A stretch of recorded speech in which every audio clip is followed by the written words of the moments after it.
Hello everybody, Dave here again, Online MS. What we're going to do in this video is give you a cold start demonstration on a 1990 Ferrari Testarossa. All right, Jeffrey, let's do it.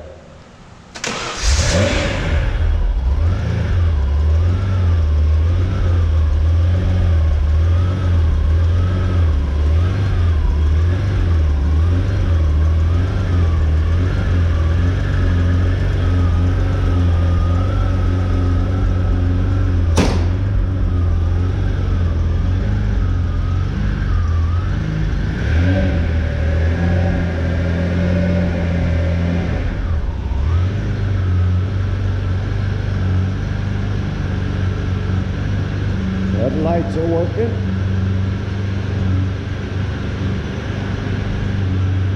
All the power options seem to be working, folks.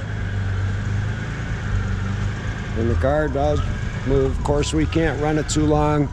We do have an injured radiator on the passenger side.